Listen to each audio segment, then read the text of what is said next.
Hi, friends. This is Juani, and welcome to Juani's house.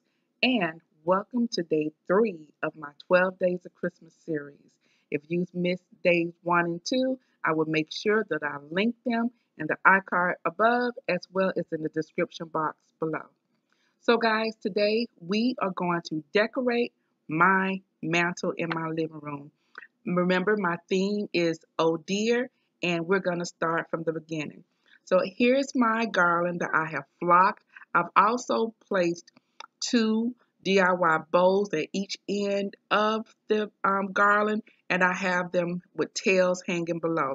This is some garland that I had from about 4 or 5 years ago. You have seen it before, but what I loved about the garland, it is that it is this really like metallic-y, like a rose gold color, which will go perfect on this garland. So now I'm placing my stocking holders here. Now, my stocking holders are silver. I would have preferred them to be gold. I did not want to spray paint them, but they're going to be fine in here because they're still glam. So I have the largest to the smallest of the stocking holders. I placed them in place, and now it's time for the ribbon. This is the same type of strips of ribbon that I shared with you on how I use strips of ribbon throughout my tree, and I'm going to use the same technique throughout this garland. So I'm going to start on the left side of my mantle of the garland, and I am going to place the strip as if it was coming from the back of the bow, and so it looks like one continuous piece of ribbon. Now I'm tucking the ribbon in between the garland stems, so it looks like I'm taking it in between the garland, and then I will place another piece of ribbon that will look like it's coming from behind the garland back forward.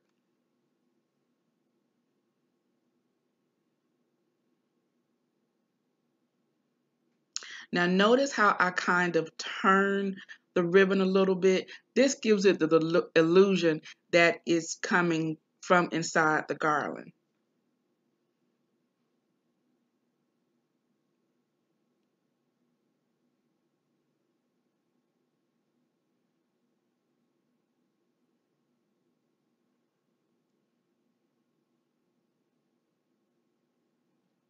So now I place the ribbon all throughout the garland as you see here,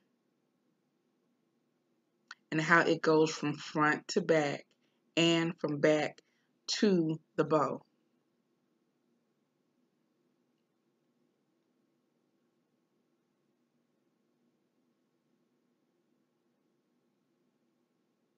So now we're going to add these antlers.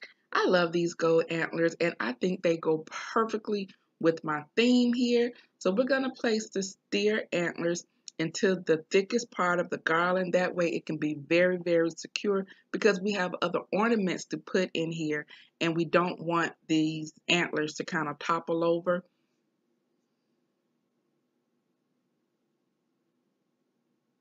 Now, the part that I forgot to tell you is that this is 2 8-foot garlands that I intertwined together, and the longest parts I have dangling, and the thickest part is in the middle, and that is where I'm placing these antlers.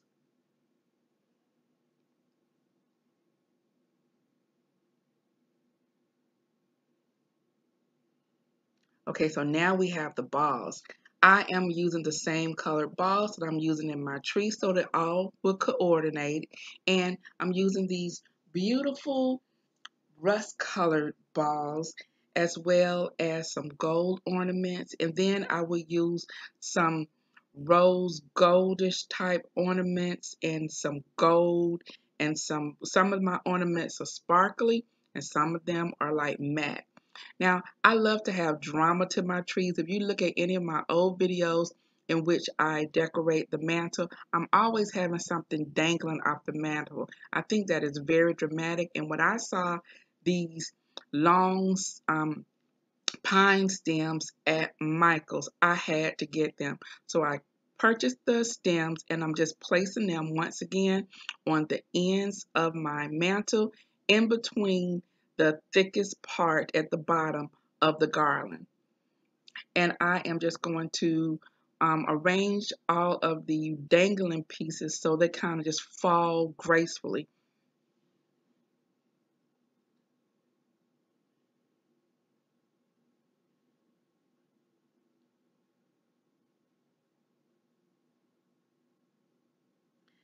This is my completed mantle. I think it is beautiful, it's elegant, it's simple, it has dramatic effects, and I love all the colors that are being used in this room as well in this garland here. It's the same colors that I'm using in my tree, and everything is flowing beautifully. Now you will see that this mantle is unfinished.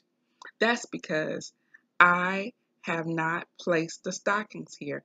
So stay tuned, guys, for tomorrow, in which I'm going to share with you my entire mantle, as well as you'll see how I've styled it in front of my fireplace and the DIY that I'm using for my stockings. Merry Christmas, guys. Until tomorrow. Bye-bye.